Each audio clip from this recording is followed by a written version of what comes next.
Blog Talk Radio. What time is it? WH Radio.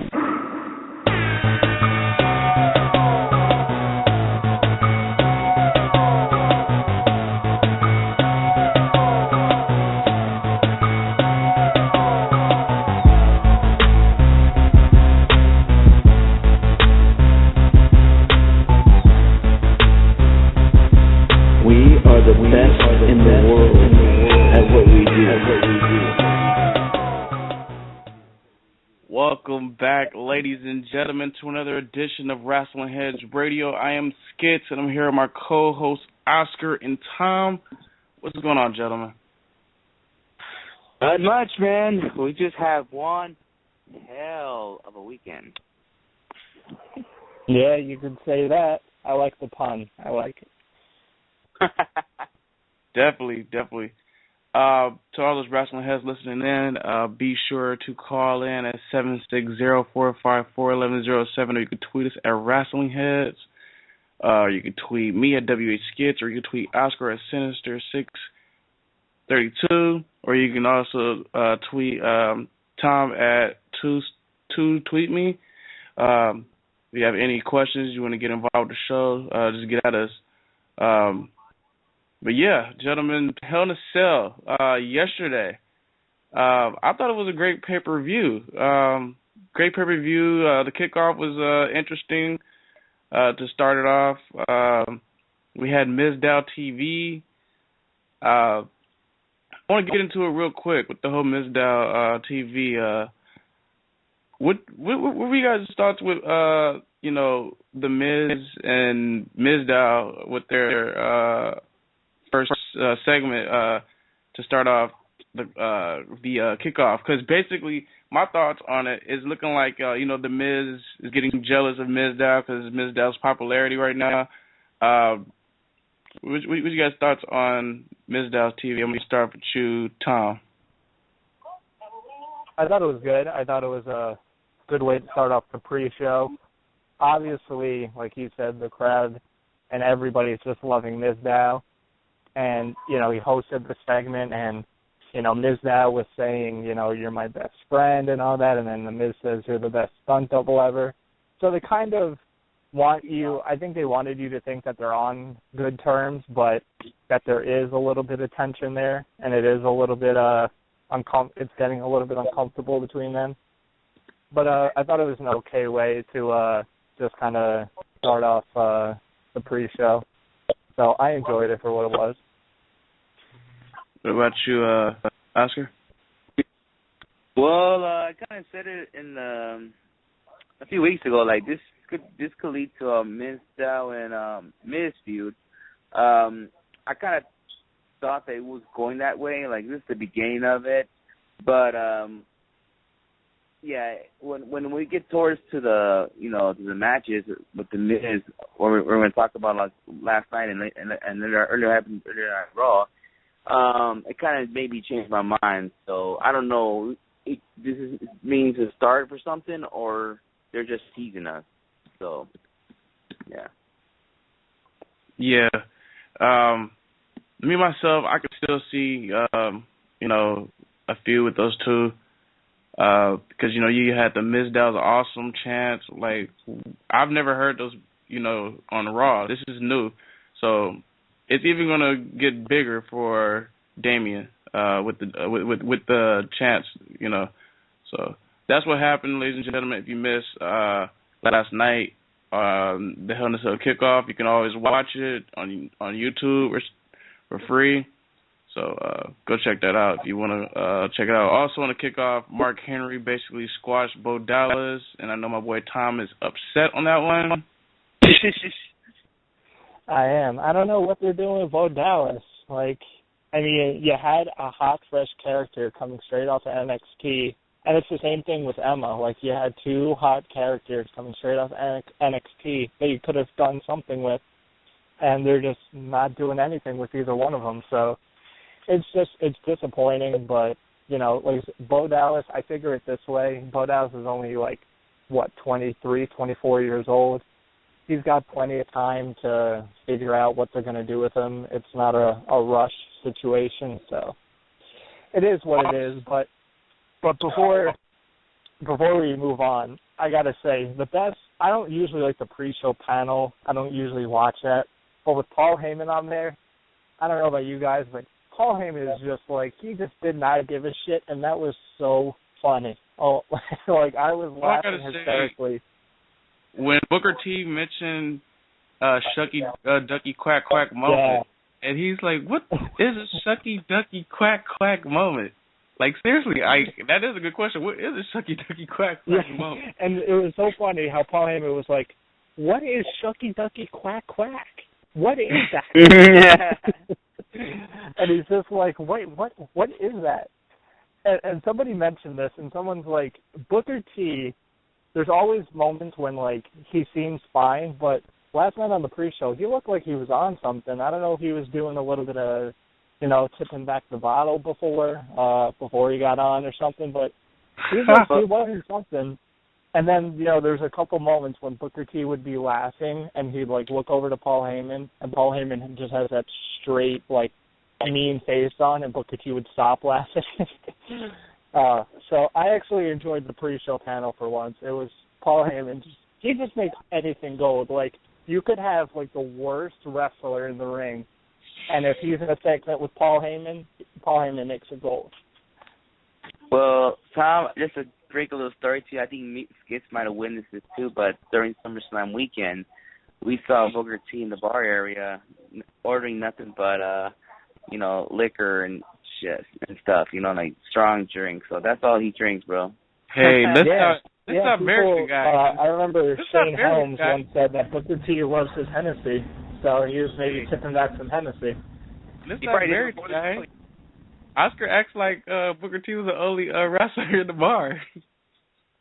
I know there's a lot, but I'm saying the guys were drinking beer and stuff like Austin and Sheamus, but that dude was drinking nothing but liquor and stuff. So, fucking Oscar.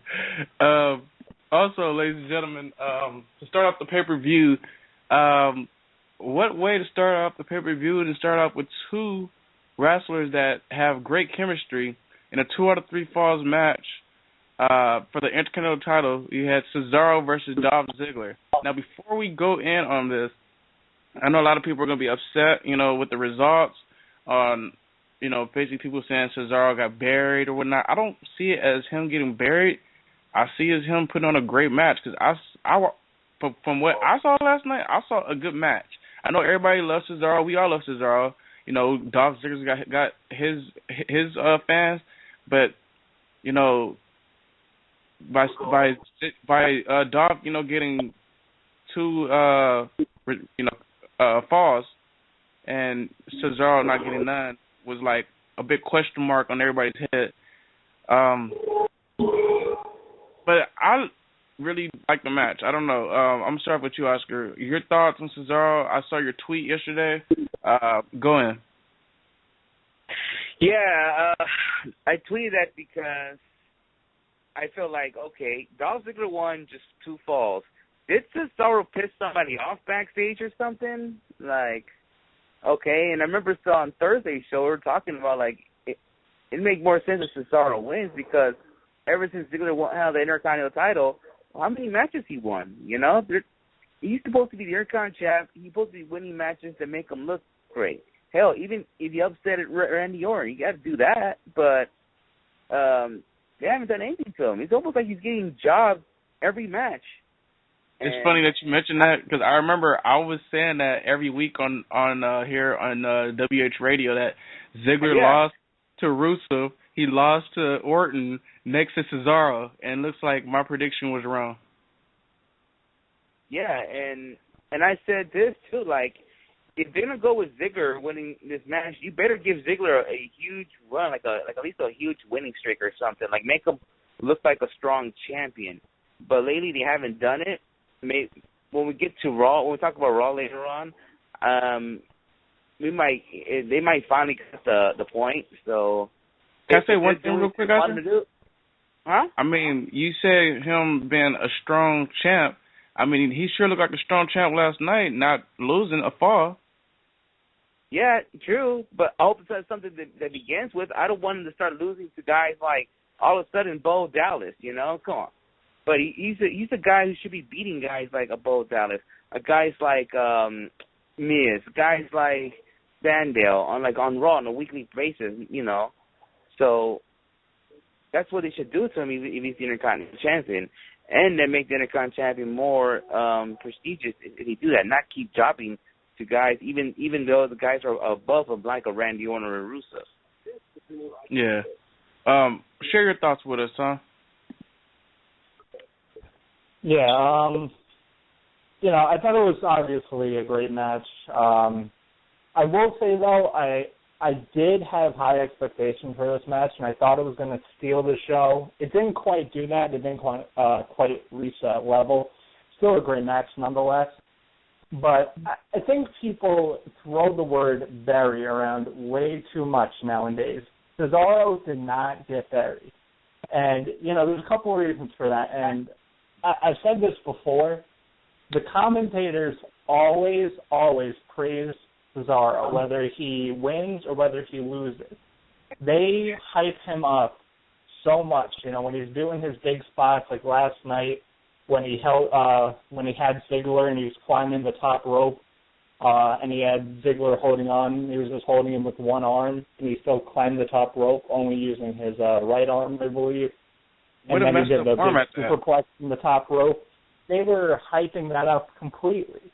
You know, they weren't disregarding it. They weren't, you know, just saying, superplex. You know, they were getting pretty into it. And they always praise Cesaro. So I don't think Cesaro is buried. You know, Cesaro has been kind of winning sometimes, but then he's majority on the losing part. He's not buried. You know, that's just something that people throw around. If Cesaro wasn't on the pay-per-view, then I would say maybe he's buried. Or maybe if he wasn't doing anything, then I would say he's buried. But, you know, they have him in this feud. There's another word that fans also use a lot, and that's like guys getting jobbed. You know, I don't... Yeah. A jobber, you know, that word comes from the guys who have no names, you know, and used to come on, you know, whatever wrestling program. Superstars. And used to lose to... you know, the big top talent or the rising talent in like 30 seconds to a minute. That was jobbing, where they got no offense. You know, Ziggler losing some competitive matches isn't necessarily jobbing. It's just he was on a little bit of a losing streak, which, you know, I look at it now, and it is a little weird that they do that.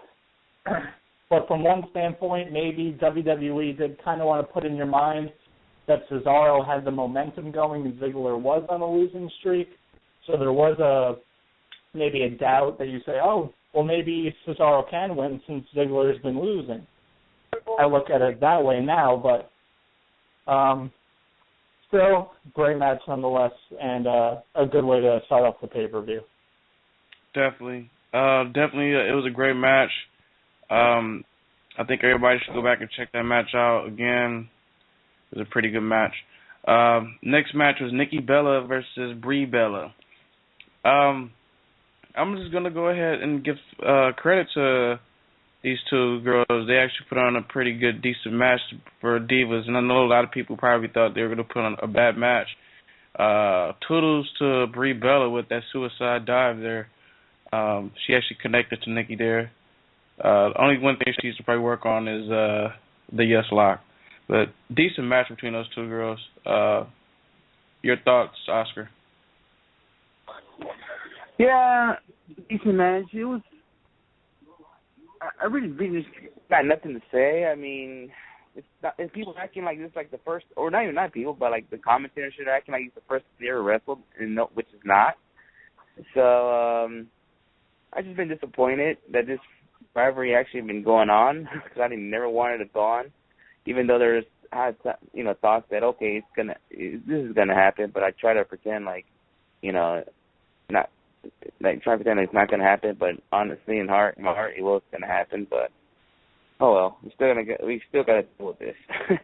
One thing I can say about these two girls back then when they wrestled, they weren't the best of wrestlers. They evolved, into I would say, super divas, and they basically learned the business more on like, you know, their promo wises and stuff. Probably more of like Nikki, if anything. Nikki's she's more of a better heel than what she was back when they were just the Bella Twins. But go ahead, Tom, share your thoughts on that. Yeah, I actually thought it was a pretty good match. You know, I mean, I had low expectations for it, but they went out there, they did some cool spots, and what I liked, it was that it was a clean finish. It wasn't any roll-ups or grabbing the tights or, you know, any sort of cheating. It was just, you know, Nikki hit that elbow to Brie, and then she hit that rack, that like torture rack finisher or whatever it is, or like rack attack, I think it's called. And that was the second time she hit it, and she got a clean victory. So I like that. That was good. Overall, like I said, the match was good. They went out there. They had some cool spots. They got a little bit of time. So I actually enjoyed it, and I was surprised by it. I thought I was going to hate it, and I was actually surprised that it was that good. Yeah. Definitely. Like I said, you got to give credit where credit's due. Those girls actually put on a good match. WWE Tag Team Titles match. You had the Usos going against the WWE Tag Team Champion Stardust and Goldust. This is one of those matches where it was okay. You know, it's not the best match that these four have put on because these four have been in the ring plenty of times. But it was a cool match, you know, in my opinion. Probably the last time we'll see Stardust and Goldust go against the Usos. Your thoughts, Oscar? Yeah, I predicted. I thought the Usos was gonna win by DQ, but I guess they made the right move having Goldust and Stardust to win, because what's the point having them keeping the title for 1 month if the Usos win? I think that's great for them to keep the titles. But it's somehow the Usos are gonna get it back somehow, maybe in Survivor Series. But just knowing WWE, I just thought that they're gonna treat the Usos like they're the tag team version of John Cena. You know, like if we all knew John Cena was gonna lose a match, something stupid might happen. Like he might lose by DQ or something like that make him not look bad. You know, that's what I thought from the Usos. But oh well. This rivalry is not gonna end pretty soon. I mean, even though what we saw on Raw, we didn't see that much about it, but something's gonna happen in Survivor Series. So I'm happy with it. You can say. Definitely. Next match, Hell in a Cell. Match number 4. Was surprised to see Randy Orton and John Cena have an early matchup, and boy was Twitter happy. Because I know I was happy, I know Tom was happy, and I know Oscar was happy.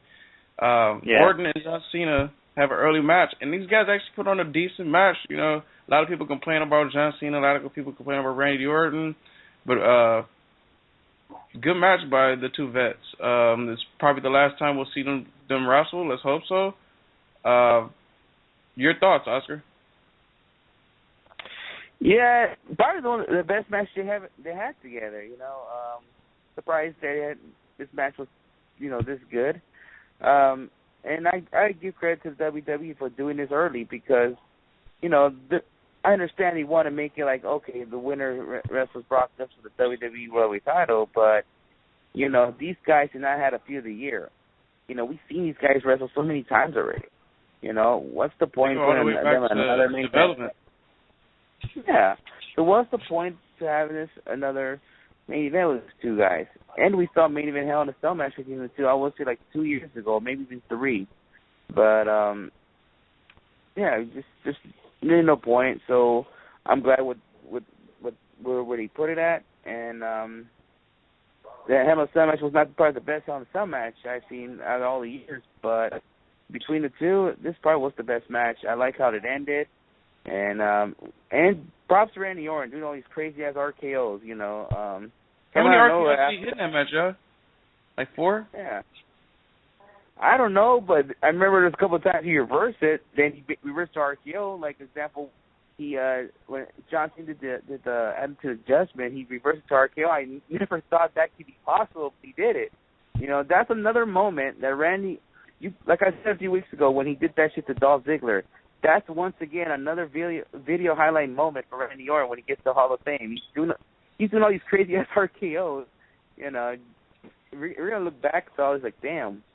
You know, we're proud to see this. You know, see all this shit when the time when he fucking RKO Evan Bourne from the air and all this stuff. You know. Oh, that's classic. Sure. Yeah. So, yeah. Whenever he goes in the Hall of Fame and show that highlighted video, we're gonna be like, damn, that was some crazy ass times. You know. Yeah. What's your thoughts, Tom, on the Orton Cena match? I mean, I'm glad it was where it was. I'm glad it wasn't the main event. It had some okay spots. You know, it had some spots that were cool. You know, Orton reversing the AA into an RKO, that was cool. The table spots. But this match did not belong in a Hell in a Cell. It had no reason whatsoever besides the fact that WWE needed, for some reason, another Hell in a Cell match because it's the name of the pay-per-view, so they just needed to throw somebody else into a cell match. This match had no purpose being in a Hell in a Cell. To me, it wasn't that good. Like I said, there was a couple of cool spots, but for the rest of the match, it was slow. It was, you know, just hard to keep focus on the match. And especially compared to the other cell match, it wasn't that good of a match. You know, I had predicted Randy Orton would win, but only for the fact that I kind of wanted to see him win so we get a fresh matchup. But, you know, Cena ended up, of course, you know, picking up the victory. And one thing that, you know, that kind of bothered me that I noticed other people were talking about too, before the match when they were showing all the promos and how this is a storied rivalry, and, you know, they were showing, you know, Rock and Triple H and Hogan and Piper and all these different rivalries, and then they throw in Orton and John Cena. You know, listen, these guys have had some, you know, good matches in the, you know, in the rivalries that they've had over the past, you know, couple of years. But this is not a storied rivalry. This is not, you know, a Stone Cold Rock rivalry. This is not a Hogan Andre the Giant rivalry. This is not one of those rivalries that should go down as like one of the top 5 rivalries in history, or even the top 10.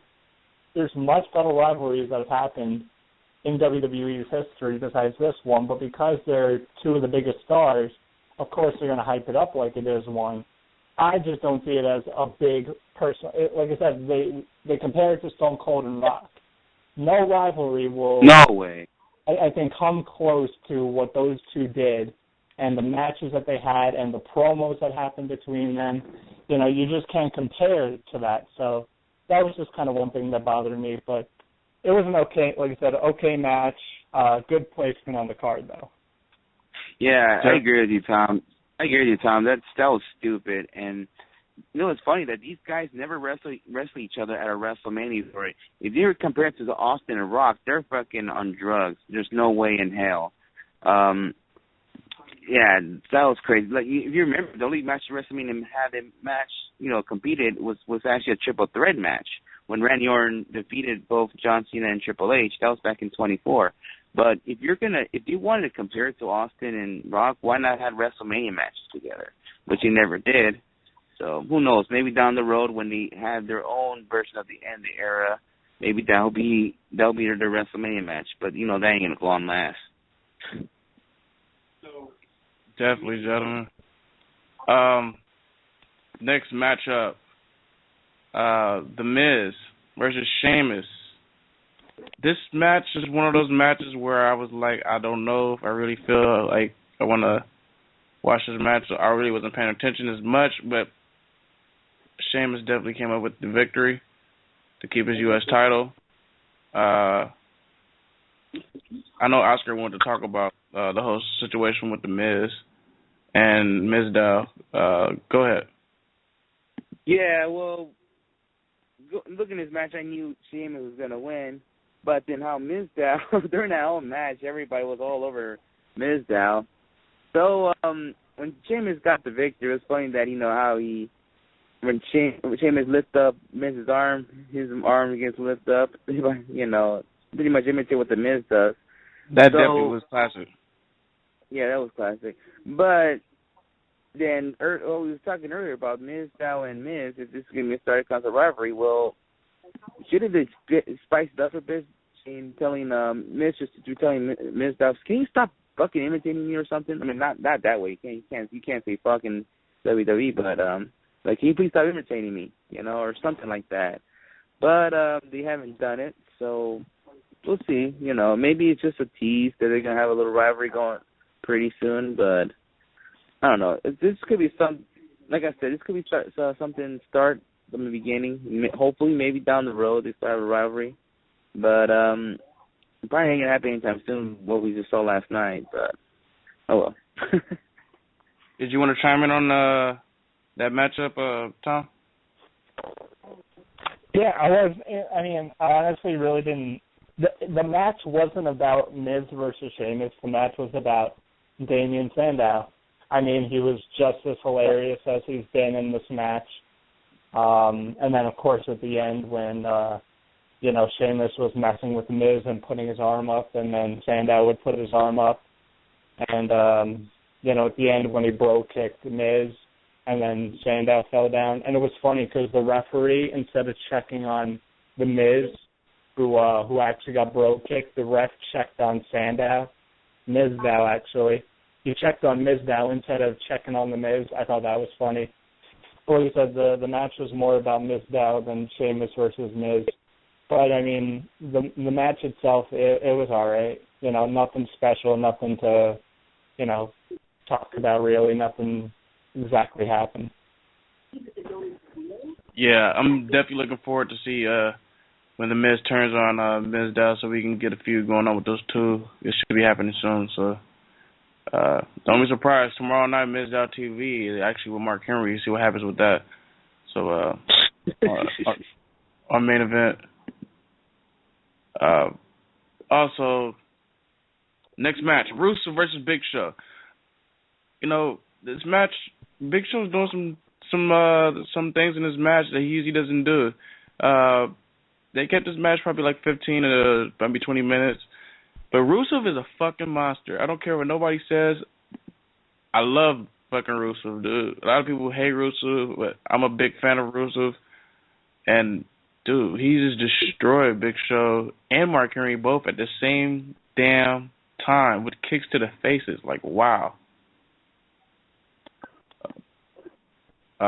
Yeah. But, man, Rusev definitely got the win over Big Show. Feud is over with Big Show and Mark Henry. I'm just going to have to go ahead and say it now. I know we're not in the Raw topic now, but tonight, Big Show and Mark Henry teamed up. They've been teasing Mark Henry turning heel, and Show and Henry went against Stardust and Goldust. And in the middle of the match, Henry basically turned on Big Show. We've been waiting for this for a long time.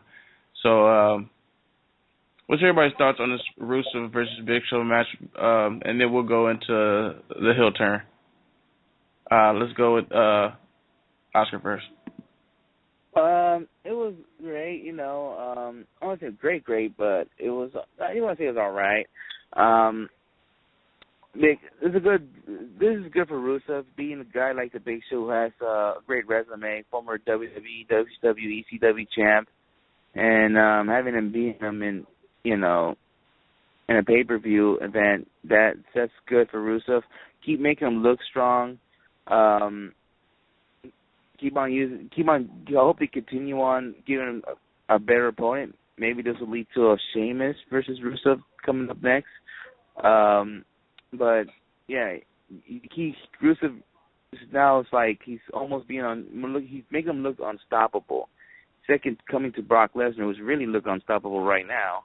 But yeah, I like what they're doing with Rusev, and keep doing what they're doing. It's working. And let's see what happens to the day he finally loses. And Yeah, but let's keep like I said, just keep on doing. Even if it takes a year, oh well, fuck it. Just keep on doing it. They got something here, you know. Yeah. Yeah. You know, it's funny. If you asked me like a year ago when Rusev was in NXT, if he was going to be this, you know, unstoppable monster, I would say, yeah, I believe it. I believe WWE would want to push him. But if you would say that he's one of the best acts in the ring, you know, wrestling-wise, I would have said, no way, this guy's not like great in the ring. He's boring the hell out of me. So I wouldn't have believed you if you would have told me that. But he's improved so much. It's kind of reminding me of Charlotte. You know, when she first came in, she wasn't that good, and then it was like overnight, she flipped into this great character, and she's improved, you know, tenfold in the ring. And the same thing with Rusev. Once Rusev got onto the main roster, it was like he stepped up his game, and we actually got to see how much, you know, talent he has in the ring. So it's good to see that, and I like this match. I liked that Rusev won clean, even though Mark Henry was there. Mark Henry didn't turn heel last night. You know, he was just out there supporting Big Show and Rusev. You know, we've been saying this the past couple of weeks, probably me, you know, most notably. I brought it up a couple times. But once again, this match makes me root for Rusev. Rusev's supposed to be the heel, and then this match makes me want to root for Rusev. I mean, I get why Mark Henry was down there, you know, supporting Big Show, but in the same sense, he was going to interfere and he was going to help Big Show defeat Rusev. Why would you need to do that? Rusev had to, you know, fend off two giants, and he still won. That's something that usually a face does. Usually a guy like John Cena has to, like, go through two giants and then he ends up winning, you know, but not when it's a heel. So, like I said, they're turning Rusev into a face. And just on a side note, I said this on Twitter last night. A lot of people were responding to me and agreeing with me.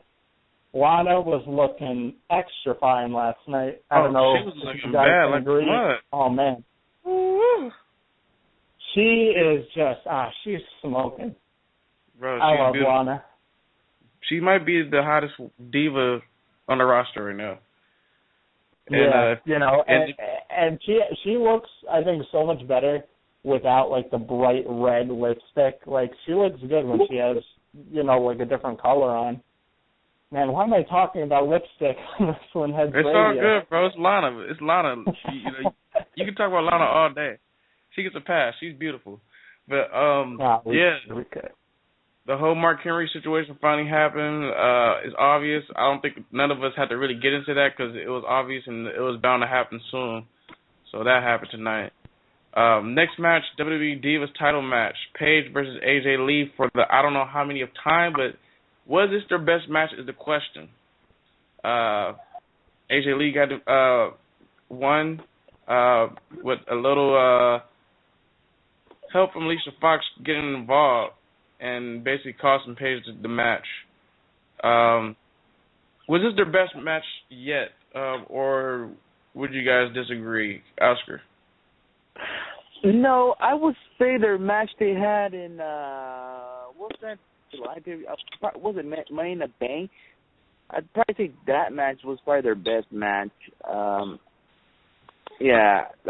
The SummerSlam match wasn't all that, but then this one was okay. It was better than the SummerSlam match that we went to. But I want to say it was the best match. Yeah, I wouldn't say it was the best match either. And you know what's kind of sad. I'm sorry to say this, and I might be, you know, I know a couple other people that I talked to kind of felt the same way. The Bella Twins had a better wrestling match than AJ Lee versus Paige. That's what I thought. I did not think this match was that good. I'm not going to sit up here and just, agree with you, disagree with you. I kind of thought that to myself, but they kind of did. I mean, as much as they are better wrestlers, they didn't go all out like, you know, we expected them to. And I think Alicia Fox is, like, in the way. You know, she's basically in the way. without Alicia Fox. Yeah, I still think this is leading. It's going to be a triple. Either it's going to be a triple threat match between the three at Survivor Series, or it's going to be a traditional Survivor Series matchup: Team AJ versus Team Paige. So either one. I think it's going to be either one of those two. On Raw, which we'll get into a little later. So I don't know. Yeah, but all I know, I was talking about that with a couple other people, and I was like, wait, what world are we living in where the Bellas have a better match when it's not for the title than, two good wrestlers for the Divas title? I was like, what is going on here? Hey, I had to say maybe the Queen, Sarah Del Rey is probably helping these ladies out, teaching them a little something. Yeah, and I know Bree works with Daniel Bryan a lot. I know he's been training with her, I think the past year or so he's probably been helping her a lot. So, and maybe they took a little tips from Natty, so you never know, who knows? But they definitely I definitely gotta give it to the Bellas too, but not taking anything away from Paige and AJ. So yeah. Next matchup was actually the main event. Interesting main event. Love it though. Basically, Dean Ambrose, he entered the ring first, climbed the cell, ready to start the match on top of the cell. Rollins comes down. Rollins is scared. He's basically scared to do it, so he sends up his little goons, which is Joey Mercury and Noble. So they both climb up, and then Rollins climbs up.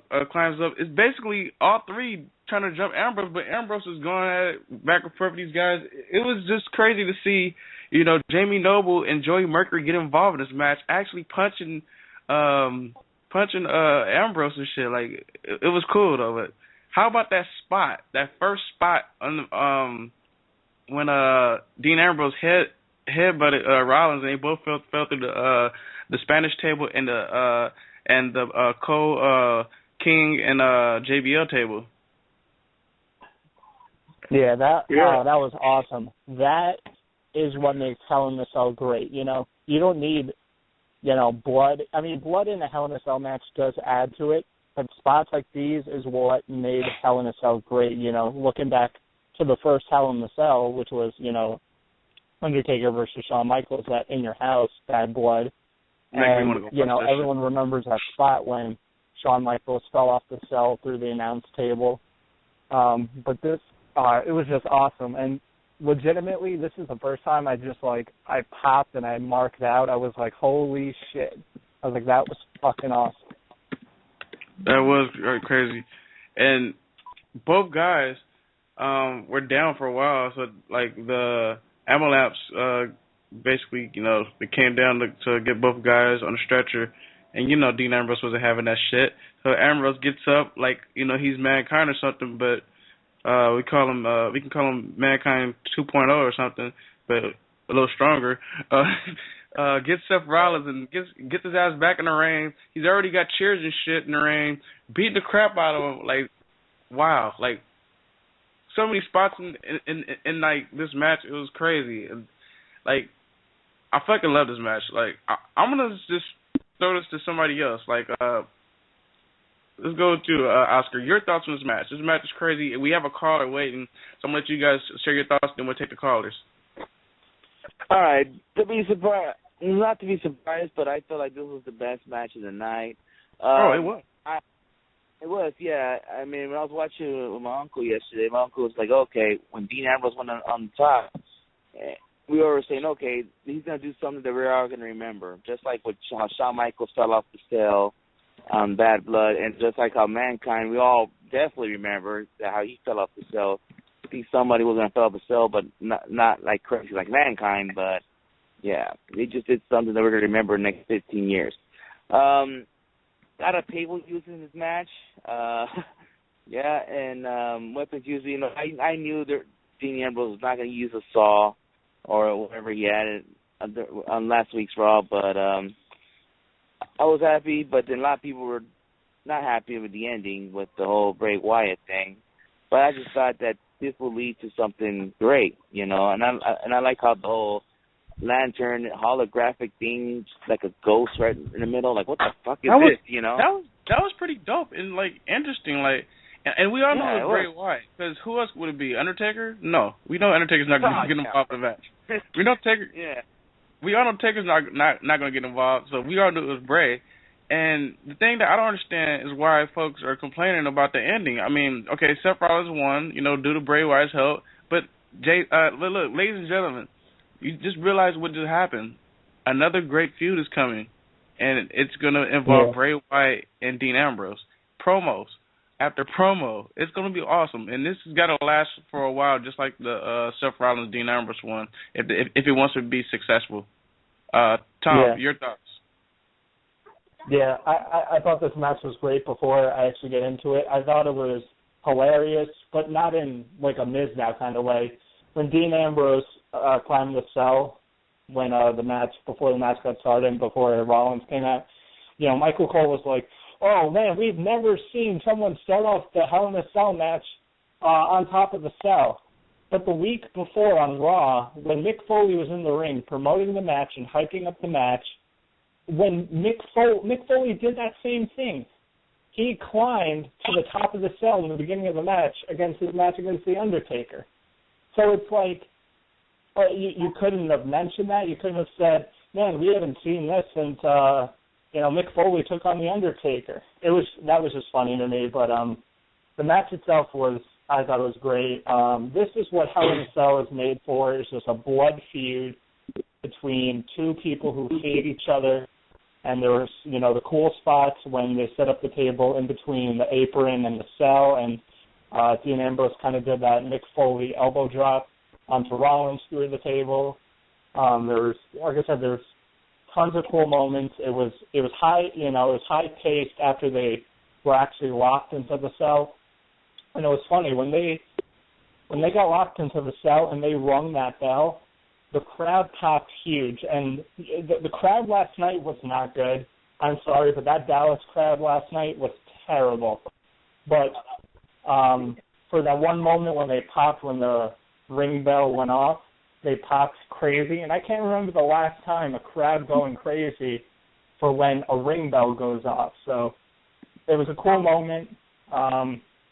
The ending of the match, I'm conflicted on it. At the same time, I liked it because we got Bray Wyatt back, and he's going to be in a high-profile feud. And, you know, people were complaining. They're like, oh, they're not using Bray Wyatt. He's getting buried and, you know, yada, yada, yada. But then he returns in this big fashion, and then people are complaining about it. But I liked it. But at the same time, I kind of just wanted to see this match end clean, you know, with one finish, you know, with Dean Ambrose winning the match and finishing this feud for now, because that's what Hell in a Cell was made for. So I'm kind of conflicted between the two things. I can see where people are coming from both points. They wanted to see a clean finish because, you know, that's what WWE was leading to, is that this match was going to give us a definitive finish to the feud for now.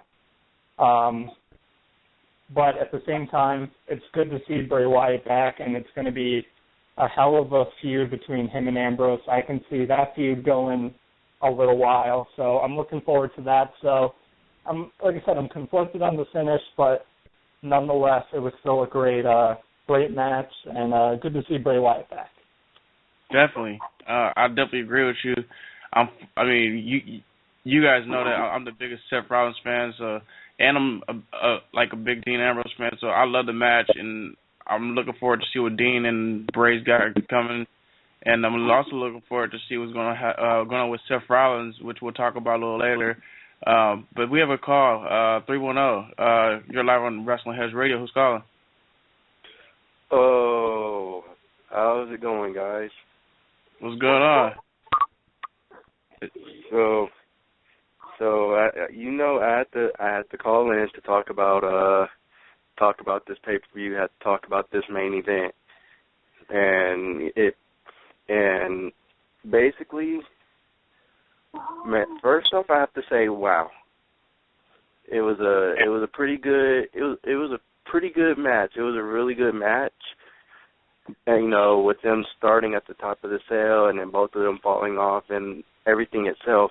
But you could tell beforehand it was going to be a pretty good one. It was going to be a good one that had us talking. But the one thing I don't like about the match, or that I didn't like, was the ending. And I'm going to tell you why I didn't like the ending. It was because, don't mind the fact that you're going to start a new feud between Bray Wyatt and Dean Ambrose, which is gold right there. But if you're going to do it, at least throw some closure into the Ambrose and Rollins match. At least throw some closure there instead of, you know, leaving us with some type of uncertainty right there, which I think it left us some uncertainty right there, because it's more of, okay, you have Bray Wyatt come in, interfere in the match, and, you know, and give Rollins the win. So that's my thought of it. I mean, I don't mind it. I understand where you're going with it. I'm not saying it's not that, you know, that Wyatt and Ambrose is, you know, not going to be a good feud. It's going to be a great one. I just think that's something we could have held off maybe till the next night or something. Yeah, man.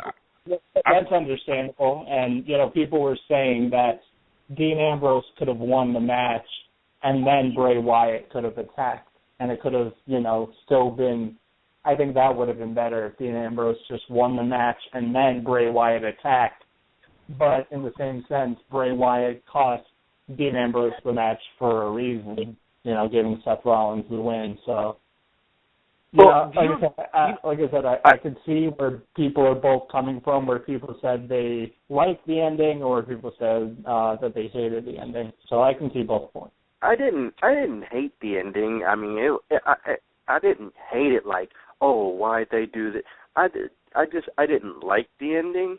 I could have felt maybe you could have put Ambrose over Rollins in that match, and then at the end maybe Ambrose try to go and attack Rollins at the end of it, and then you have that whole thing happen, or maybe you have, I don't know, you have maybe Rollins win somehow, some way, and then the next match maybe, I don't know, maybe the next match you have them, or the next night you have them go at it again, and then maybe do that.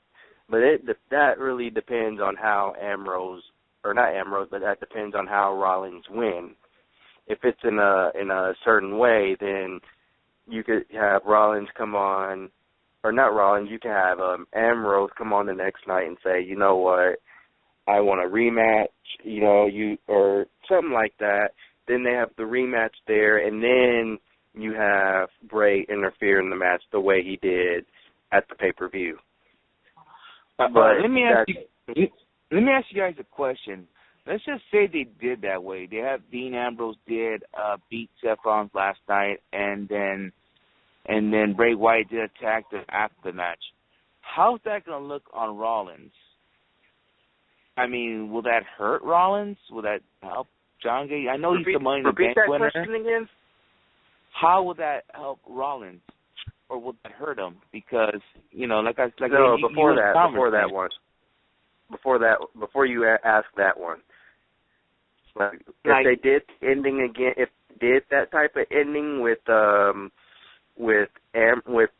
next night on Raw. No, I'm talking about on Hell in a Cell. No, I'm talking about Hell in a Cell. They did that, the ending what you and Tom were saying. If they did that, how is that going to look on Rollins? I mean, Rollins is a heel. He's a heel. I don't think it would have hurt Rollins because Rollins had the advantage, and then this was the match that ended it all. So Rollins still would have looked strong, but Ambrose just would have looked like he got the revenge that he wanted all along, you know? And plus, Rollins is a heel, so I don't see how he can get hurt. Have anything hurt him, because he's a heel, so he's supposed to be hated. So. Yeah, and at the same time, he's still your Money in the Bank winner, and they're still labeling him as the future of the WWE, which you're still doing it, by the way. Either way, you know what? To be honest with you guys, it is what it is, because, we got two new feuds. Orton and Rollins are going to feud, which we're going to get into in a minute, and we got Bray Wyatt and Dean Ambrose about to feud. So it was. Let me make this point to you guys, and let me know if you guys agree or disagree. Last night, the pay-per-view went off with the future of this company. 3 guys that are being looked at by WWE as the future of the company. It didn't end with Cena. It didn't end with Orton. It didn't end with an established veteran. It ended with all these new guys. You know what? I'm going to say it like this, Tom. As soon as the bell rung and we saw Seth Rollins and Dean Ambrose enter, that was history made.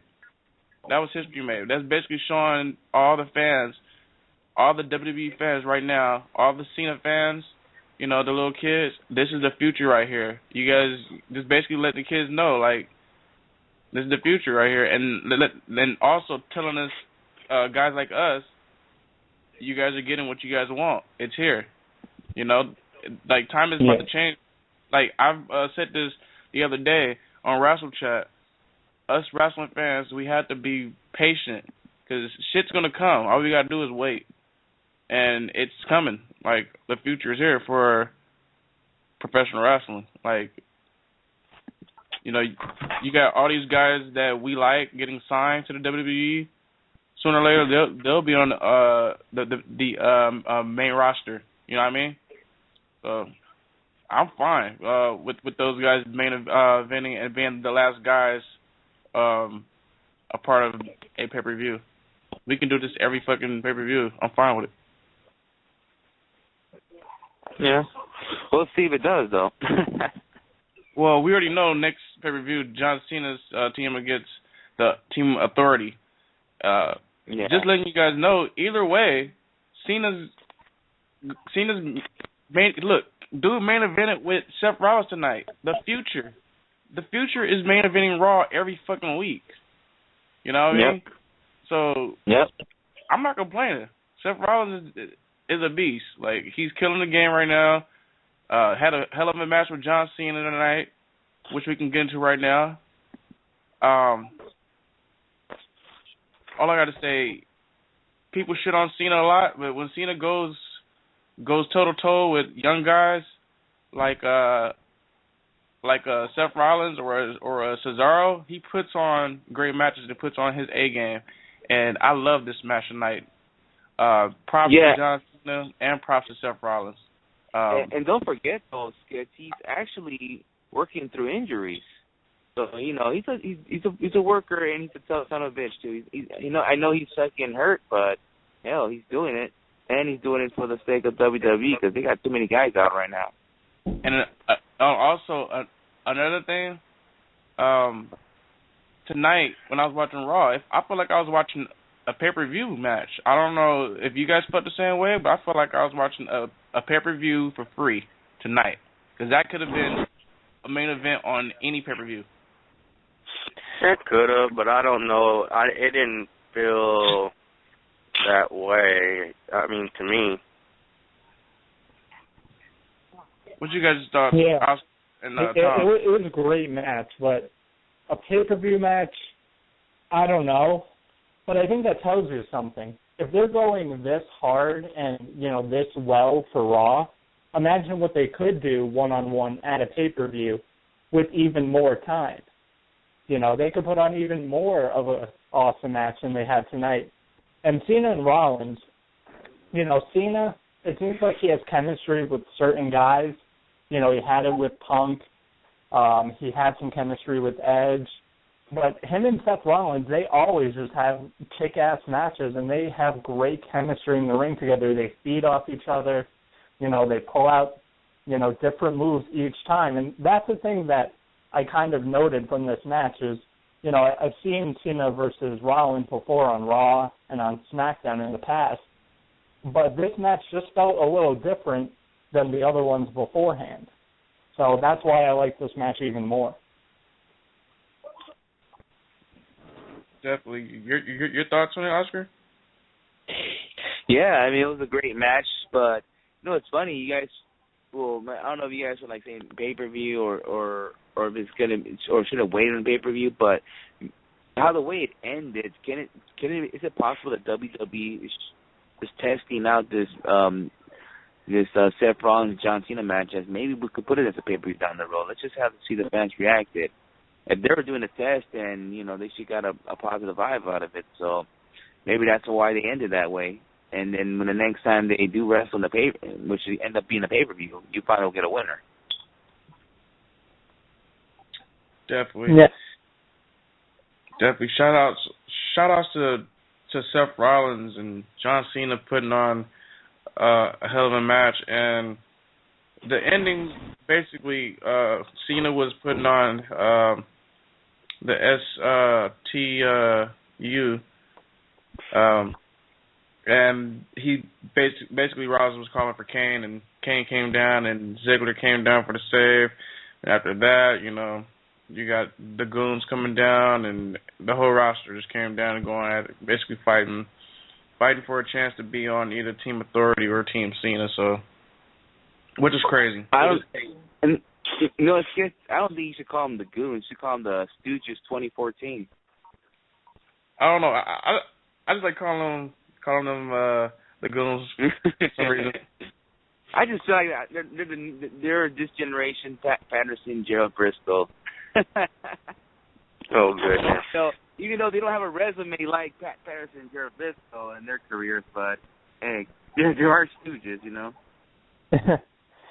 Yeah, but I like seeing those two there because Noble and Mercury were great talents. I especially like seeing Mercury there because of all the stuff that he's gone through. There was a whole WWE.com article on Joey Mercury and all like the demons he overfaced, and you know, I think the starting point of all his problems was from that Armageddon when he got busted open by the ladder, and he was bleeding profusely all over, and I think he got addicted to like pain medication. That was crazy ass shit. That was a crazy ass ladder match too with Eminem and the Hardys. That was crazy, but then, you know, it was a great match, but then something negative happened because of that, and then Mercury like fell into a hole and, you know, was going through a lot of problems. And so now to see him back on his feet, and, you know, he's been working with WWE in that agent role. He's down in NXT doing some things. So it's great to just see him, you know, back on his feet and doing good things. Definitely.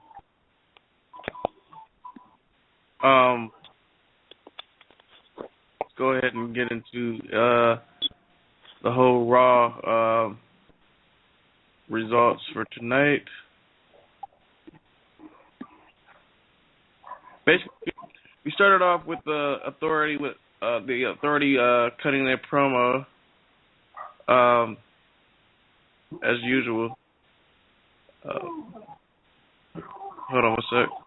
Yeah, basically the Authority cut off. They cut a promo in the beginning of Raw talking about Seth Rollins and Dean Ambrose's match from the previous night. Rollins basically came down, and of course you get the "you sold out" chants, and you know they're basically just putting Rollins over. And then Orton comes down, and you know he's all pissed off still because they haven't done nothing about the situation from the previous Raw when Rollins curb stopped Orton, and out of nowhere. And yes, as Oscar always says, this will go on down on another Randy Orton highlight videos. He RKO's Seth Rollins out of nowhere after they brawl inside the ring. You guys' thoughts on on the Authority basically, not getting along right now. Two of their top guys, part of the Authority, which is Randy Orton and Seth Rollins. The feud is basically coming soon. So, you guys' thoughts? I'm gonna start with Oscar. Well, all these dirt sheets were saying that Orton is going to become a babyface, so this could be the beginning of it. Who knows what's going to go down between now and Survivor Series? Will Randy Orton be part of the Authority, or will it be in Team Cena? Who knows? But one thing what WWE is doing is keeping us guessing what the heck they're going to do, with Randy Orton. So you could say that's a positive for WWE. Let us keep guessing what they're going to do, Yep. Honestly, me, myself, I say keep Orton as a tweener. Keep him as that one Orton that doesn't like really nobody. You cheer for him, you don't cheer for him.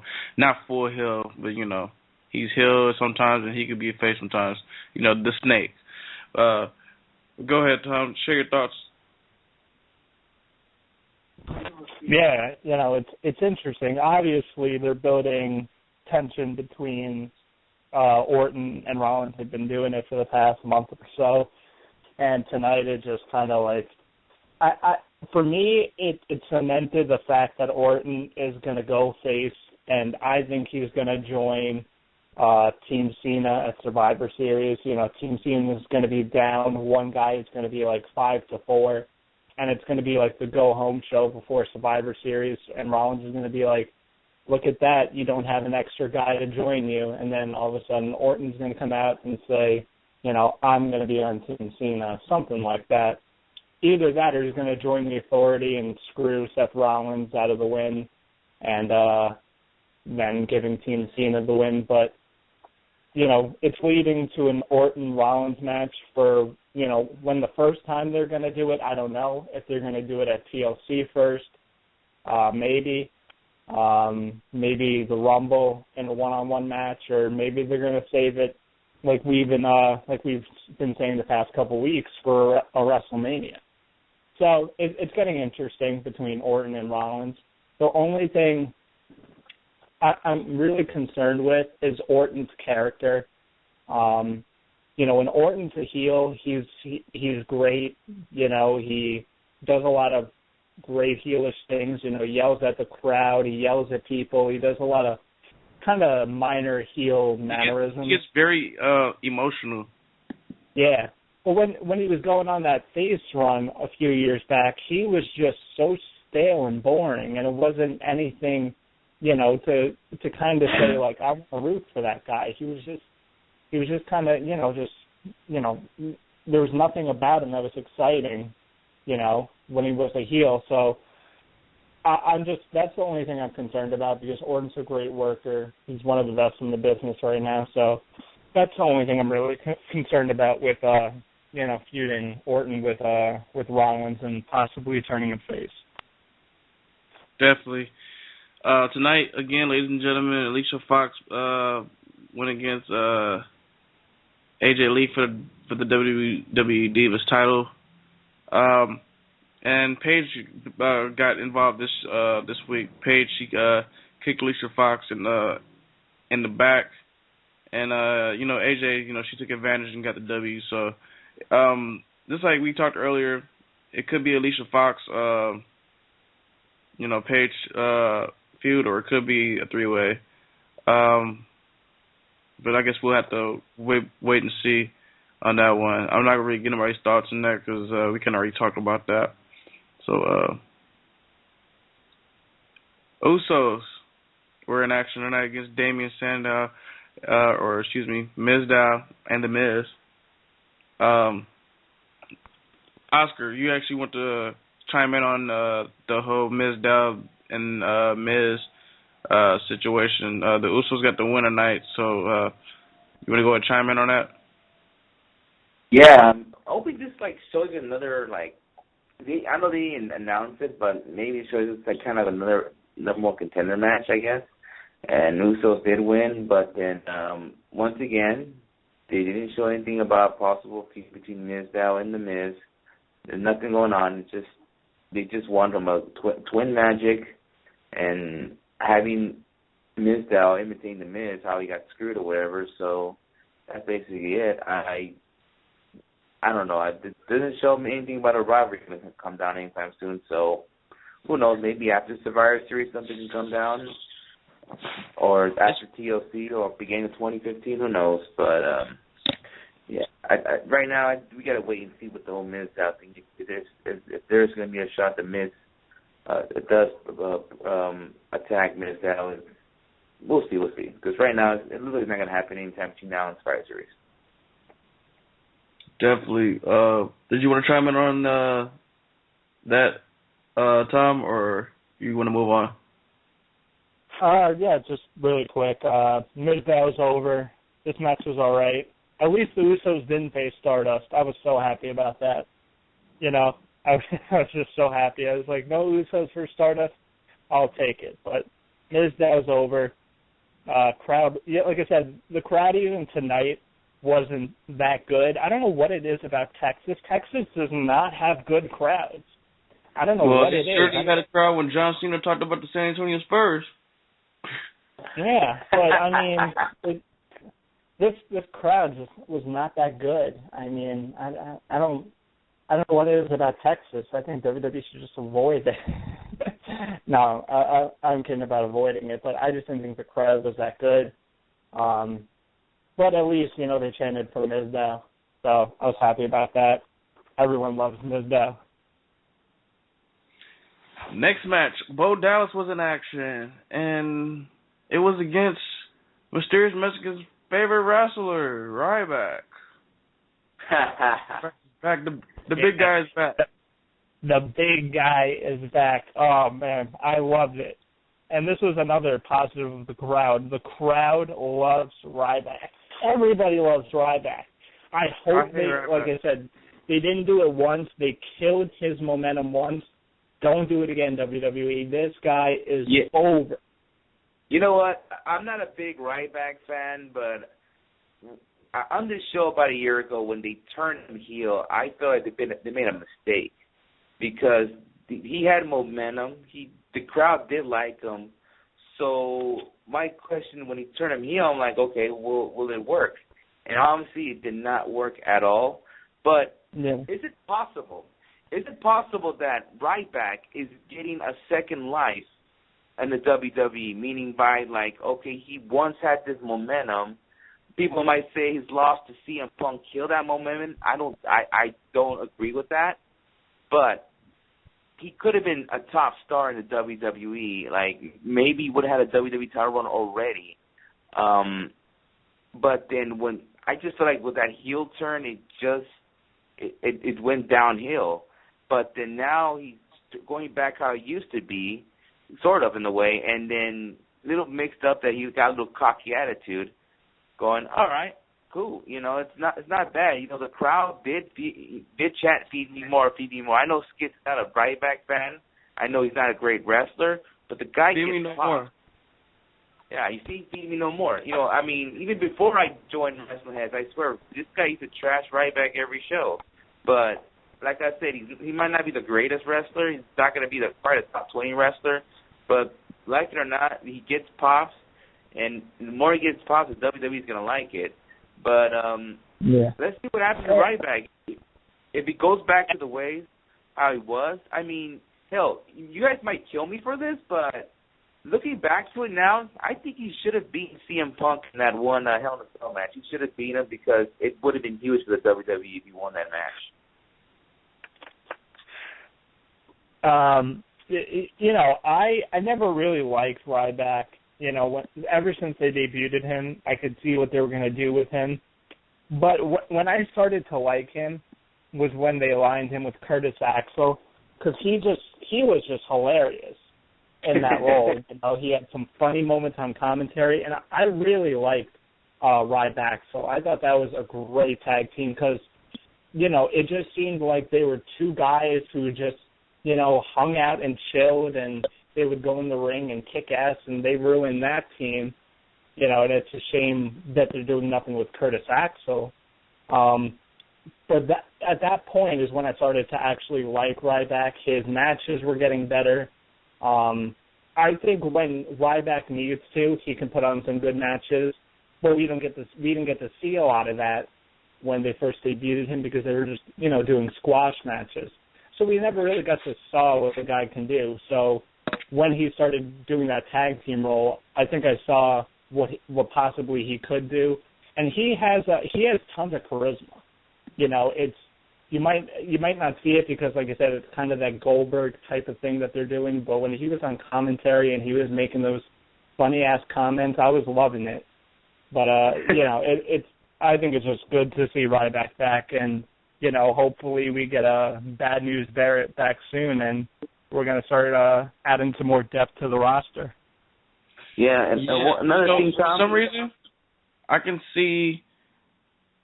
I'm calling it right now, Ryback versus Rusev. Maybe, but I would love that. Yeah. But Tom, just to go back to Ryback, we were seeing how you love Ryback. I think this Ryback we're going to see now is mixed what he was with Curtis Axel. You can see mixed with when he first started. Yeah. Like, I would like that if they would let him do those like snarky comments and do the big guy kind of thing, because that was on his singlet tonight, the big guy. Yeah. So we'll do that. I would like if they would do a mix of that. I think that would be entertaining. I think if I were them, I would do that, and at the same time have a little cockiness. He was smiling like, yeah, I got this. Like he looked at both Dallas like he ain't shit. Yeah. If they do that, it's going to be a plus. I think it will work.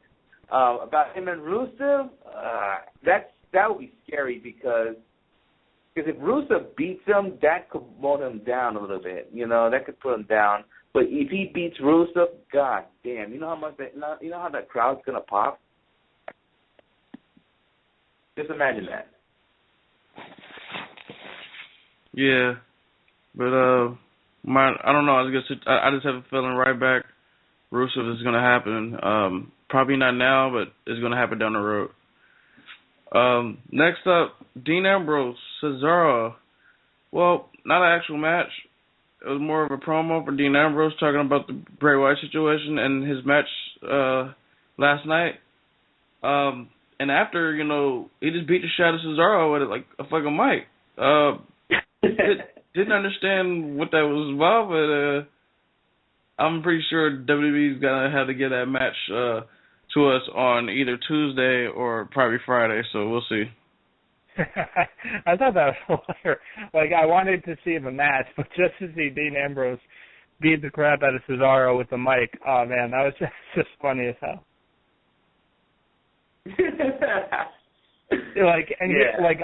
I thought he was going to hit him with the mic one time, and then the match was going to start, but he just kept going and going and going. So it was just funny as hell. Even though I'm disappointed because I think they would have had an awesome match. Yeah, they would have had an awesome match. Same time, I'm thinking, why it had to be Cesaro? Why can that be Heath Slater? Why can that be Titus O'Neil? Why can that be Bo Dallas?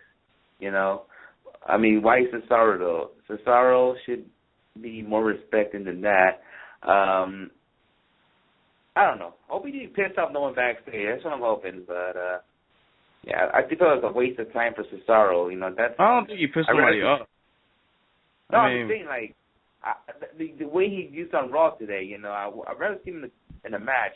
I'd rather see him not do nothing than what we saw today. So yeah, yeah. Like I said, that spot could have been for like Heath Slater, Bo Dallas, or Titus O'Neil, but they just decided to choose Cesaro. I'll get to this later, but speaking of Heath Slater, once we get to the main event, he just posted the funniest tweet. You might as well talk about it now, because we kind of already talked about the main event. Let's get to it. I mean, did we miss anything else on Raw? Well, we had Nikki Bella defeat Naomi with the help of Brie Bella. Brie Bella held Naomi's leg. So Bree's helping Nikki win matches. So that's all right. Dolph Ziggler picked up the victory over Kane after Kane kind of overheard Dolph Ziggler talking with John Cena about joining his team at Survivor Series. It was an okay match, but let's get to that main event. Hold on, real quick before we go there. I know Oscar wanted to talk about the whole Ziggler situation, about him with him as the IC champ. Well, this is a good start because, like I said, if he was going to beat Cesaro, this is what he should do, and he beat Kane, corporate Kane, and if they're going to put him in John Cena's team, I'm up for it because once you have your Intercontinental champion in a main event, hey, that's a good that's a plus for me. I will like give props to WWE for that. I just hope between now and Survivor Series doesn't lose it to somebody, but I think it's a plus for Zoff. Give him a huge winning streak. Hell, fuck it. Make him beat Randy Orton. Fuck it. Next week, have him beat Randy Orton. I don't care what people say. Have him beat Randy Orton. Fuck it. Oh, for some reason, I don't see Randy Orton on TV for a while. Yeah, if he is on TV, true. I would be shocked. Now, Oscar, let me ask you something. Did you like it that Dolph Ziggler was the first guy that Cena went looking for to be on his team, and it wasn't somebody else? I thought it was going to be he didn't try to go to Dean Ambrose or something. He went straight for Dolph Ziggler and said, I want you on my team. To be honest, I was not expecting that at all. I thought maybe he would just go in and have an Intercontinental match with somebody, but I guess you can say, yeah, I'm a little happy about it. But I was a little shocked he went to Dolph Ziggler more. Let's see how this team does. Like, how does John Cena's team look? How does the Authority team look? If we don't know if 4 members of the Authority team are in the Authority, like, who are they going to put in? Just Seth Rollins, Kane, and a returning Jamie Noble and Mercury? I don't know if that's going to happen, but who knows? Who knows what they're going to put in? I mean, you know what? Maybe it will go that way. Then you have John Cena, Randy Orton, Dolph Ziggler, and one more person. Who knows what that one more person could be? Maybe a returning Roman Reigns. Who knows? Now, Tom, you can talk about the ending of Raw with the brawl with all the guys. Happened is after Corporate Kane interfered in the John Cena Seth Rollins match, and I mean, Jesus, before I get into the brawl, Jesus Christ, how many times is Corporate Kane going to break up a match? I mean, he's been doing it for like 6 straight months. Can anybody, can Ryback like shell shock him off of the stage through like 7 tables so we never see Kane again for like 6 months? Oh my God. Anyway. So he cost John Cena and Seth Rollins the match that ended on a DQ, and then the Authority started beating up Cena, started stomping him down. Mercury Noble got in there, and then Dolph Ziggler came down, tried to help him, but they started beating him down, and then all of a sudden the roster just started emptying off of the stage. I mean, we saw the Dust Brothers going in there first. At first, it was a lot of the heels.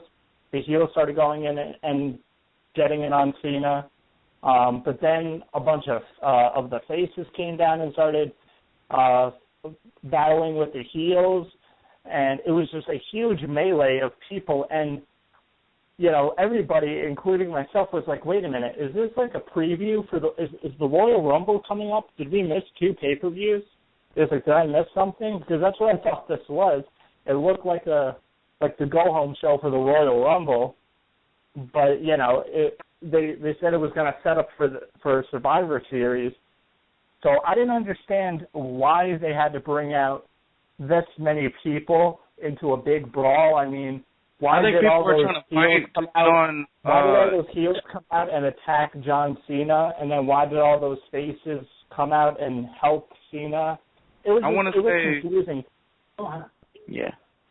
Like, I want to say, like, people were, like, trying to fight to get on either Cena's team or either get on the Authority's team. That's what That's what my thoughts were, but who knows?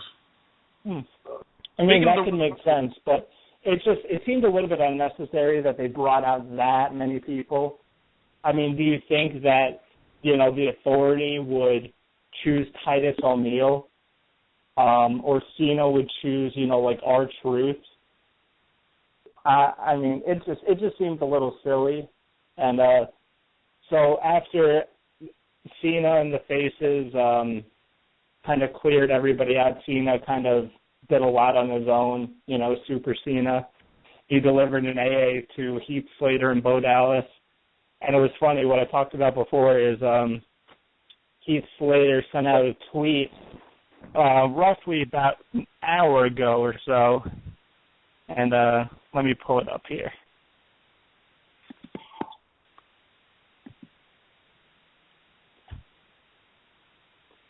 Anyway, I'll get to that in a bit. But so Raw ended off with Seth Rollins and the Authority up on stage, looking out at Cena. Cena's music was playing, and that was the end of Raw. So, what did you guys think of Raw tonight overall?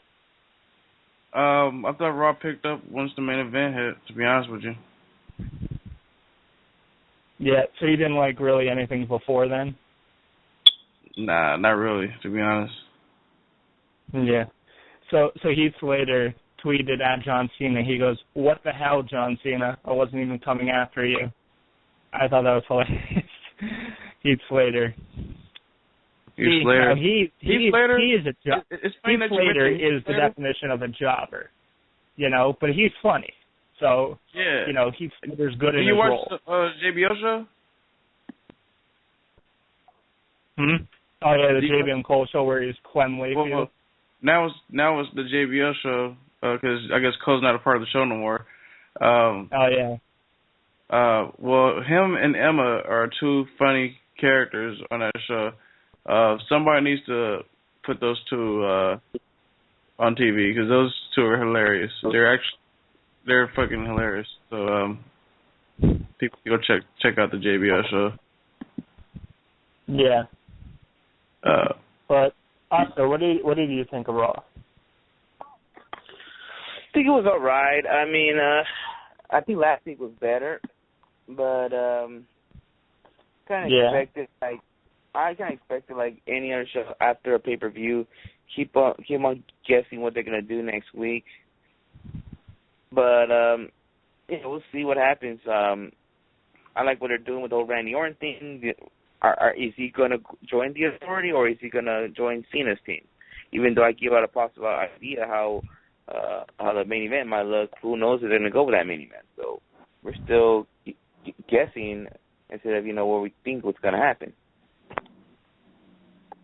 Yeah, I mean, besides the main event, I mean, already Ambrose versus Rollins seemed awesome. I mean, Ambrose is already, kick-ass on the mic, one of the best in the WWE right now, and he was just on fire, and then Wyatt came out, and I kind of sense a little bit of a different side of Wyatt. We've seen before he was kind of, doing different things. He was singing a lot. He was doing He's got the whole world in his hands. He was kind of doing a lot of the same thing each week, but I sense like a darker Bray Wyatt in this promo. Like he's more maniacal now. He's a little more evil. So I like that. So did you guys I guess notice? we'll just have to see where it goes forward. And what I think is going to be good about this feud, obviously besides the promos, I think both these guys, when they get in the ring together, they kind of have that brawler style, and I think that's going to mix well. So I think they're just, going to beat the crap out of each other. So I'm looking forward to that. It's not going to be Kyle O'Reilly versus Zack Sabre Jr. technical-wise, but it's going to be a good old-fashioned brawl. Definitely. You just mentioned about Bray Wyatt kind of darker. You know how it usually at the end of his promos you will hear the it was kind of different. I don't know if you guys noticed that. Yeah. I noticed it. It was like a sound. Yeah, it's different. It's no more Wyatt family, so they had to do something different with it. It was interesting. We'll see what happens with these two. Hopefully, on SmackDown we get some promos or something that has to deal with those two on the SmackDown and main event too. To kind of build it up how they did. The Ambrose Rollins one. So we'll see what happens with that. Ladies and gentlemen, we'll be right back after this commercial, and we'll get back to talking some more WWE news and some other wrestling news. We'll be right back. Four Corners Radio is the home for the best professional wrestling and independent wrestling, discussions and coverage. Billy, Ant, Martin, and Sam bring you three of the best podcasts every week. The Four Corners Raw Roundtable, the Indie Project, and the Saturday Freestyle. Along with the podcast, FourCornersWrestling.com is designed with all wrestling fans in mind. Feature articles, videos, the weekly shows, and much more. Four Corners and Wrestling Heads are teaming up to bring you wrestling's next revolution. Are you ready? Welcome back to WH Radio. I have the funniest thing I have to tell you guys right now. I'm looking on Twitter, and I guess somebody was playing the new WWE 2K15 game, and out of all people, guess who won the Money in the Bank on their story or their universe? El Torito. Xavier Woods. What? Man. Oh, I'm guessing around the East Coast, you can get the game already because it's midnight. So yeah, out there. Yeah, it came out at midnight for the 360 and PS3. Yeah. But I mean, Xbox 60 users and PS3. People are going to be buying it for the Xbox One and PS4. I think WWE probably spent a lot more time, or 2K spent a lot more time probably on the new gen thing. You know what? I did like the new commercial they did with John Cena, Hulk Hogan, and Roman Reigns. How they kind of made it like almost like an NBA 2K15 type commercial. Like it reminded me of this one commercial where they were showing LeBron, Kevin Durant, and I think Larry Bird. Because it was one of those years. I don't remember if it was 2 years ago or 3 years ago where you can also pick legendary teams. And they also showed Larry Bird on there, too. So it kind of reminded me that Hulk Hogan took the Larry Bird role, and John Cena and Roman Reigns took the, Kevin Durant and LeBron James role, Swear. Yeah. Definitely. I won't have 2K until November, so 360 users and you PS3 users, suck a dick. Let's move on. Just letting everybody know that's interested in watching SmackDown. It has been announced. A Battle Royal has been announced. So, yeah, Battle Royal has been announced for that. Also, it's been. You gotta get more details. It's a Divas costume party or costume. I was getting there. It's sounding you're going somewhere there. Also, WWE has confirmed tonight that the Divas will have a Battle Royal too. That's the Battle Royal that I'm actually talking about. It's actually a costume Divas match with Nikki Bella. She'll be in there. Brie, Eve, Paige, Naomi, Natalya, Alicia Fox, Emma, Layla, Cameron, Summer Rae, and Rosa Mendez. AJ, she only need to play a part of the bums. Sorry to talk on Paige. And who else? Natty? Yeah, those are only two that are not bums. The rest of the bums. Emma, she's good too. But that's gonna happen. So. And you know what I wish? I think this. I mean, this is just me wanting more than I'm ever going to get. But I wish just one time, like the Total Divas are on Raw or SmackDown or something, and they're having a tag match. I'd like it on Raw since more people, watch that. Anyway, they're having a tag match or whatever, and then all of a sudden, some music hits, kind of like Karma's music, where it's intimidating, not like that, but where it's intimidating. And then Sarah Del Rey debuts and just starts kicking the shit out of all the Total Divas and starts throwing them by their hair across the ring and stuff. I don't know why they don't do that. As much I don't know as why they don't bring up Sarah Del Rey to have like a little bit of a long run as a dominant diva, and you know she's beating up all these Total Divas and all that stuff. I mean, I know she's training the Divas, but you could always send a guy like Finley, who had experience training the Divas, down to NXT for a little while. You know who's going to be that girl, though? It's going to be Tamina Snuka. She's going to come back, and she's going to destroy all the Divas. That's going to be that girl. You think so? She's going to come after AJ. That's going to be AJ's next big feud. I don't know when, but it's going to happen. Yeah. And I'm not going to take the credit for this. I would just like to Sarah Del Rey get in there. I'm not going to take the credit for this, but a buddy of mine named Orton, he actually called it for it to happen on tonight, but it didn't happen. So we'll see. But I can definitely see her coming back, trying to destroy all the Divas and shit, and go after that title and go against AJ, because they do have history. So we'll see. Yes. Tomorrow, Miz.TV, Damian Sandow and The Miz. Basically, we have Mark Henry on the show tomorrow. Basically, talk about his heel turn. I'm guessing. And interesting news: Michael Cole was promoted in Royal Rumble tonight, and he did not mention about a 40-man. He mentioned 30-man. Yeah, it's funny. I mean, all I heard from Dirt Sheet that it's going to be a 40-man. I don't know what is the point to have 40-man this year. I mean, I'm sure the people in Philadelphia that are listening that wants to see a 40-man Royal Rumble, but I don't know what's the point of it. I can tell you the point. I thought it would be to bring more NXT guys. Okay. Not have them debut, but just have them in the Rumble. Okay. That sounds something. That doesn't have to be like they're debuted on the main roster. The commentators could say, "Oh, coming down from NXT, it's Sami Zayn or Adrian Neville or somebody." Just have a couple of those guys come down from NXT and saying, "Look who's on the roster for a night" or something. Okay, put Kevin Steen in there. Fuck it.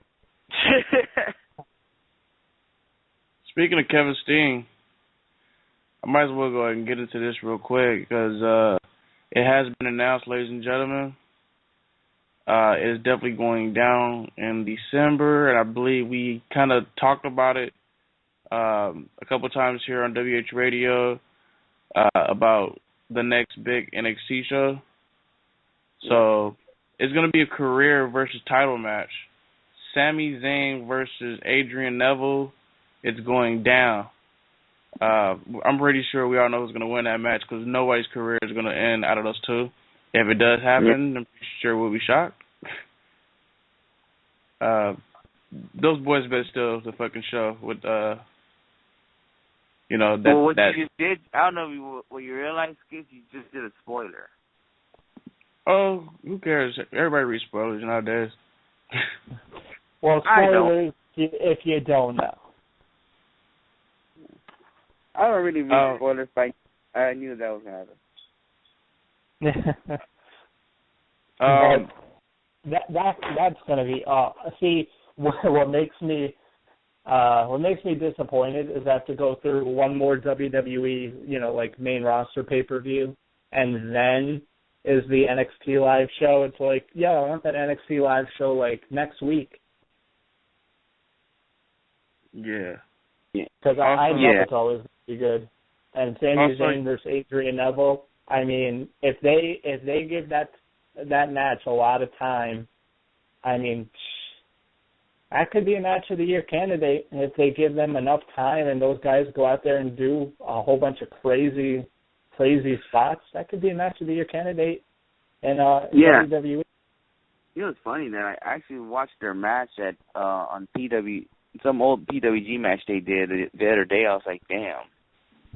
So, and I kind of agree with you. They gave more time. It could be match of the year.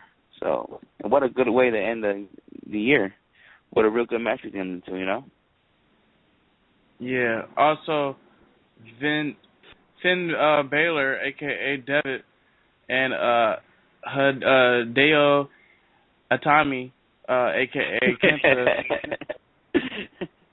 What? Nah, you almost screwed up his name, but that's it. Versus the Ascension. That's going to happen. I'm pretty sure we all saw that coming, for those that saw the video. Yep. Charlotte will go against Sasha Banks, and I think Sasha Banks will be the new NXT Women's Champ. This is my prediction right now. Lucha Dragons, that's Sin Cara and Kalisto, will go against the I don't know how to say these guys' names, but I know who's in the group. Villains. Yeah, the Vaudevillains. The Vaudevillains, those guys, for the tag team titles, that's going to happen. And just want to throw it out there, I'm not sure if this is the actual poster, but on the poster for this show, you got Adrian Neville, Sami Zayn, Charlotte, Hideo Itami, Finn Balor, and Triple H, and also Kevin Steen. You know what? I saw that. I saw that poster, but I don't think it's a takeover poster.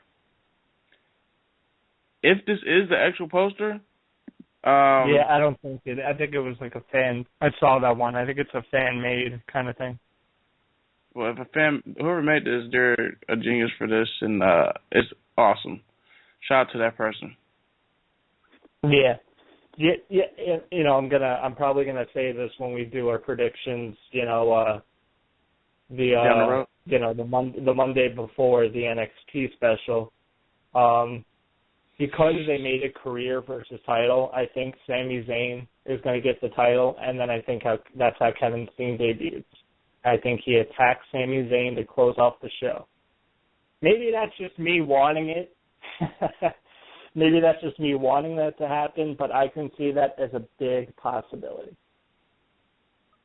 Like, at first, I didn't think that could happen. I was going to say, oh, come on, that's just, you know, the internet fantasy booking, but I can honestly see that happening now. I'd like to see it, but for some reason I think this is going to continue on between Neville and Zayn. I don't think that's going to be the end of the feud or whatever you want to call it, family rivalry, whatever. I believe it's going to continue. I actually think, Adrian Neville will turn heel, and then you try to get the title back from Zayn. So that's how I. It should be a good event, though. All those matches are all good matches. They should all be kick-ass matches. I mean, looking at that card right now, I know they're probably going to add a couple more matches before then. But looking at that right now, I mean, there's not one match on there that it's not like I don't care about. Like, there's no Mojo Rawley or Bull Dempsey match on there that it's like I don't care about. You know, Lucha Dragons versus Vaudevillains should be a fun match. Those guys can all go. Of course, Finn Balor and Hitami versus the Ascension should be an awesome match. Sasha Banks and Charlotte, those girls can both go. Sasha Banks is extremely underrated. You know, everyone talks about Charlotte, and she's improved big time, dude. 'Cause I remember when she first came out, like, I think this is the third person we mentioned here on the show today. Like, first you said, you know, Charlotte, then Rusev, and now Sasha Banks. All these people, you know, have came in, and, you know, people are like, I don't know about that person, but they're improving. Like, Sasha Banks, like, she's got her own chant. I'm not Ratchet. Like, if you got that, like, you're over. You're over in NXT, of course. But let's hope that carries on, you know, to the main roster with both those girls. Once they get caught up. Sasha Banks' character it's something where it's like I don't like her character, but that's good because she's like a heel, but she plays that whole like boss character so good, you know, and then the NXT crowd starts chanting Sasha's Ratchet, and then you have some people saying, no, she's not. I think that NXT crowd is so funny. How did you get the word Ratchet in NXT? I love it. Like, you know, I love that shit because, you know, me from California, you know, in LA, and as a youngster, you know, we use that word Ratchet a lot to a lot of girls. that because there's some ratchet, as chicks, in these clubs nowadays. Just saying. And you know what's funny, Tom?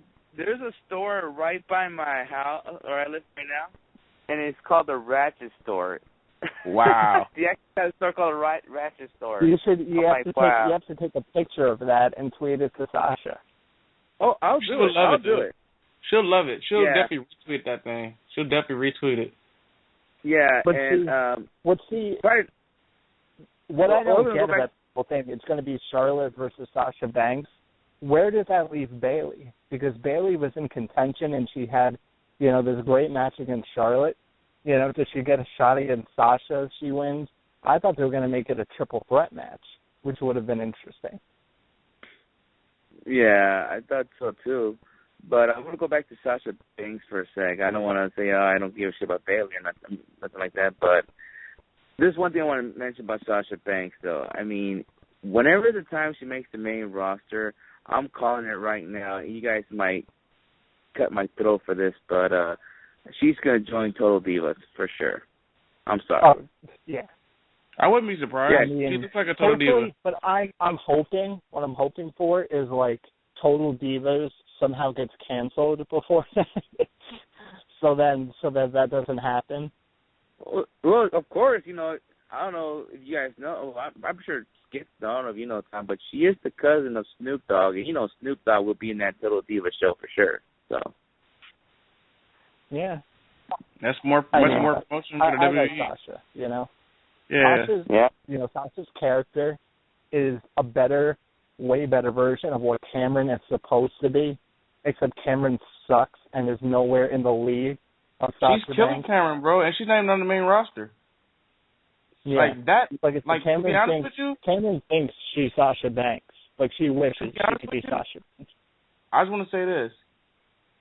Cameron's character is supposed to be Sasha Banks. They are the same character. It's just that one except player Sasha better. Banks does it 100 million times better. Yeah, definitely. Plus real Sasha quick, since we're on the subject of divas, I don't know if we mentioned this here on the show, but Mia Yim, she actually was part of the tapings against Charlotte. You think that's a potential chance? We talked about it on Thursday. You think there's a big potential chance of her making a debut, or on the NXT roster? Maybe it was just kind of like a tryout thing to see how she would do. Yeah, what I meant to say is get signed or. Maybe maybe they want to look into her. Maybe they like her or they want to check out who she is. I mean, she's great in the ring.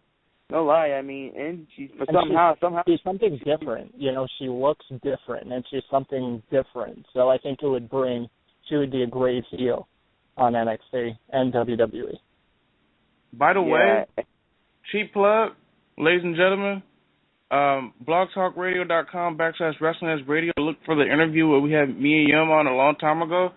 We'll probably throw that on we'll probably throw that on YouTube, but that's a cheap plug. Yeah. And she's going over to China with the WWN crew over there. Trent's going to be over there, a couple other people. So check out WWNlive.com. I think they're going to do some. I don't know if they're going to do any live events, posted on there, but they're over there in China. So that's cool. Yeah. Mia Yim, part of the Lucha Sisters.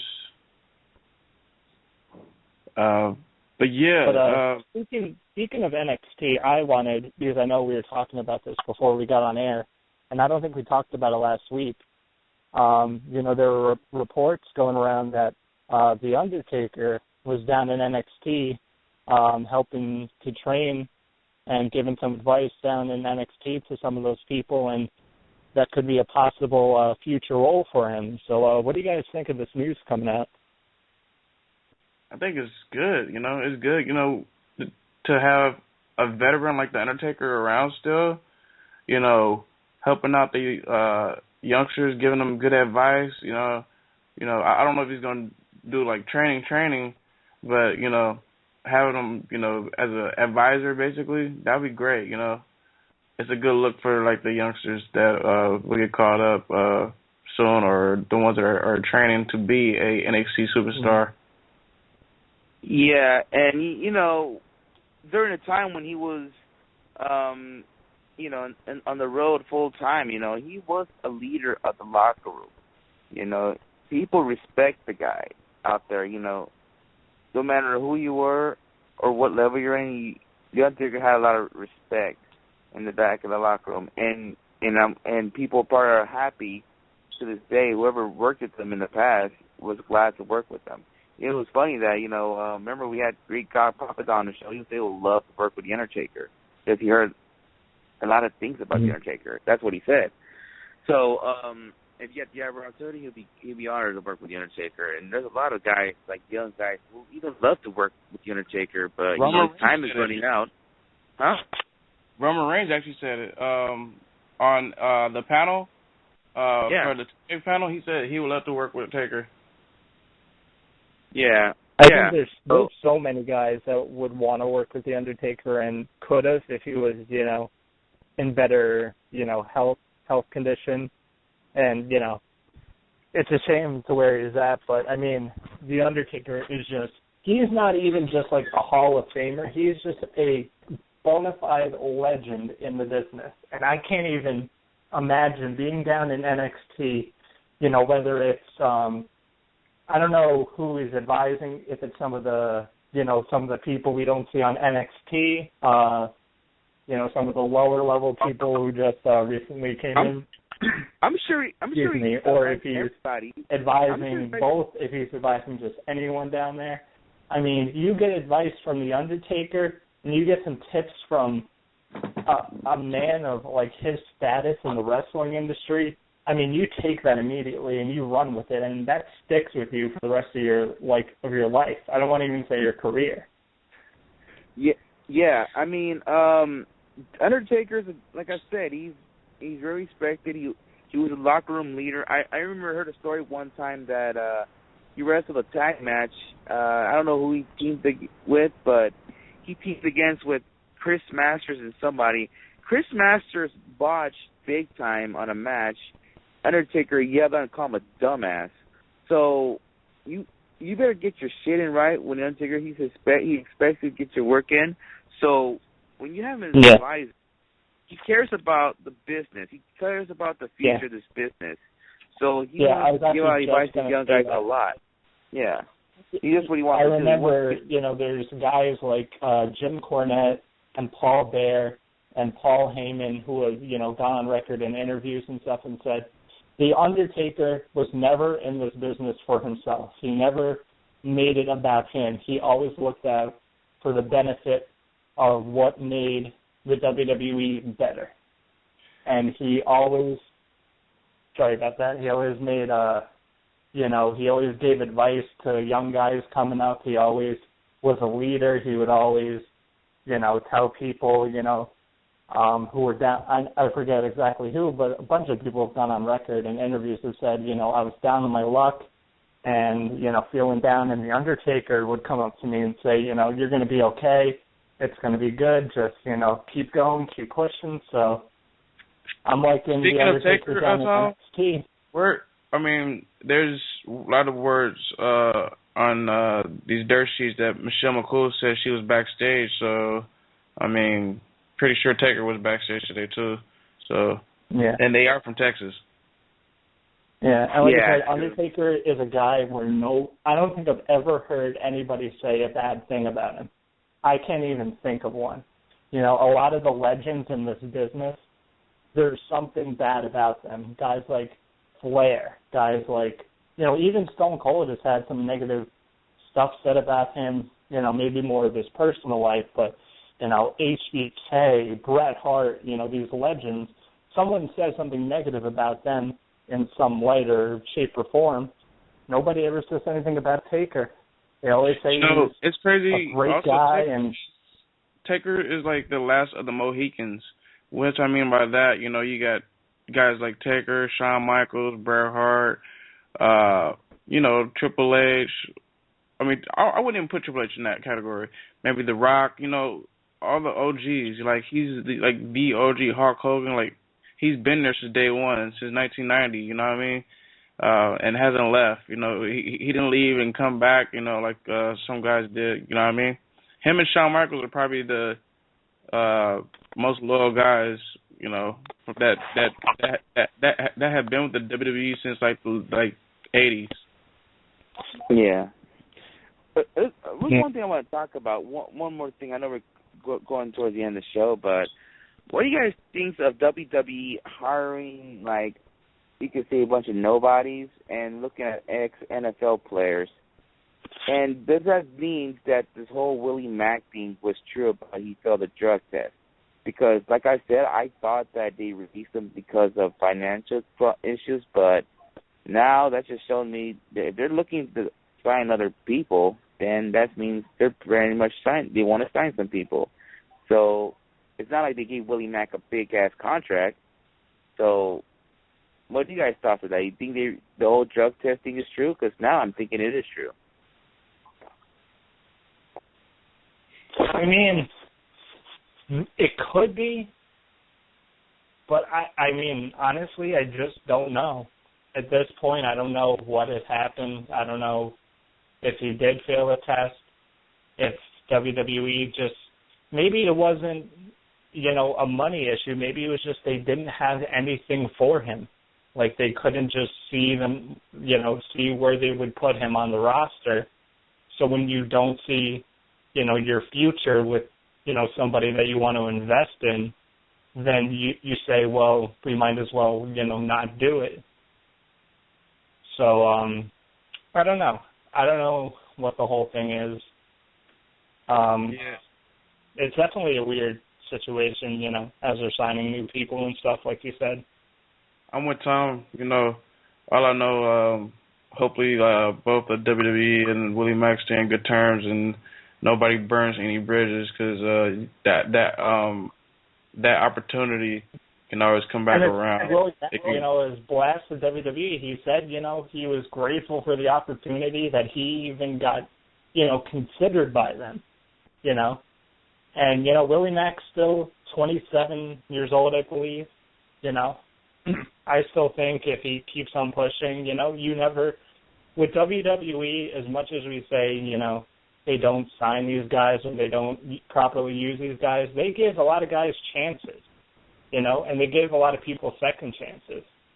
And, I believe if Chris Hero was younger, I would think that WWE would bring him back, but Chris Hero is getting into his mid-30s, so that's kind of an iffy thing. But Chris Hero, didn't leave WWE on bad terms. He said he enjoyed his time there. Things just, sometimes things happen and you can't control it, and you never know. Chris Hero could, come back one day into the WWE as a trainer, Yeah, so it's crazy that you said that, because seeing Chris Hero at PWG, and when PWG fans would dog the WWE, he would take up for the WWE, chill out, they're cool, and also when fans dog TNA, you'll see wrestlers, they chill out, Yeah. So, yeah. And like I said, sometimes it doesn't work out, and I'm sure guys are disappointed, but to some guys, as long as I think they would know that they made it to the WWE and they had a chance, then they feel accomplished. And they say, you know what, I gave it my best, and it didn't work out for me. It was what I could do. I'm still on good terms with them, And to, be brought back as a trainer, like a guy like Adam Pearce. Adam Pearce, I know, did some guest training in NXT, and that was a guy who never was on WWE TV. He was never brought in. And I think he said something where he could always come back as a trainer, and he's always on great terms with them. So WWE knows that there's, indie wrestlers out there that maybe they never looked at that they could bring in as a trainer, and they could bring in, to help all these young stars throughout the years. So, Also, since we're talking about guys, either getting signed with the WWE, I saw an interview by the Weekly Wrestling Podcast. They interviewed Michael Elgin, and Elgin said his goal now is to go to WWE. So, yep, I saw that. We might see Elgin maybe in the WWE sooner or later, because I'm pretty sure. Elgin's still young too. I think Elgin's 27 too, 28. So that's still young in terms of WWE, because that's the ages of like Seth Rollins, Dean Ambrose. He's got boys too that like works for the company, and you got guys that can co-sign for him. You know what I mean? Like a Seth Rollins, like a Dean Ambrose, like a Kevin Steen. He's got guys that like co-sign for him, and I haven't watched the shoot yet, but apparently, on the not Kevin Steen, but the Michael Elgin shoot, they kind of didn't want him to try out for the WWE Ring of Honor, so according to the shoot, so I had to finish watching it. I feel like that shoot is kind of half work, half truth. I still feel like a lot of what he's doing with Ring of Honor is a lot of a work, and so I think that shoot interview is a work. But yeah. One more thing I actually forgot about, and I actually wanted to touch on. I know we don't have a lot of time left, but there's news going around online that WWE has gotten rid of the Elimination Chamber pay-per-view, and they're going to be changing it to called Fastlane. What do you guys think of that? Terrible name. The terrible name, but I think it's cool they once in a while bring up the Elimination Chamber and the Hell in a Cell, like use it for a proper reason. I think it's kind of dumb that they name it as a theme of a pay-per-view, so yeah. I think the only gimmick pay-per-view that works is TLC, because, you can have a tables match, a ladders match, and then a TLC match. So I think that's really the only gimmick pay-per-view I'd want to keep. I like that they got rid of the Elimination Chamber pay-per-view name. There were, in the reports, they were saying that the Elimination Chamber in itself isn't done yet. So I think they should save the chamber for big time moments, big time pay-per-views. Yeah, I'm definitely 100% with you guys. I'm over here on the internet, and I see on one of these groups that I'm in. Apparently, I guess the WWE made a serious offer to Kenny Omega and Kota Ibushi. I think that one's not new, but the Kenny Omega one is the first time I've ever heard of it. So, but of course, Kenny Omega, he already made his choice to work with New Japan Pro Wrestling, which is cool too. But that's interesting right there. We actually don't have enough time to talk about that. Probably we'll just pick that up on the Thursday show. But again, ladies and gentlemen, I'm Skits here on WH Radio. You can follow me at WH Skits, or follow us. Also follow us on Twitter at WrestlingHeads. We also have our website, WrestlingHeads.com, Facebook.com/WrestlingHeads, YouTube.com/WrestlingHeads. Also, ladies and gentlemen, make sure Wednesday, Lucha Underground, you watch it, okay? Tape that thing, or if you don't get your live. Also, go ahead. Yeah. Follow me at Sinister632, Instagram and Twitter, Vine, whatever. And also Lucha Underground. I might be in the first episode, so check out when they come out the stairs, the entrance. Look in your right. I should be right there. So there you go. Yep. You got on Twitter, 50 seconds, bro. Tweet me. And there you go. That's all I got. Yes. Shout out to everybody that tuned in, and shout out to all of our affiliates, all of our writers, ROH Code, Kiana, Smartcast, everybody. Shout out to everybody. Into Wednesday of Skits, Tom, Oscar, Briggs. What time is it? What time is it? WH Radio.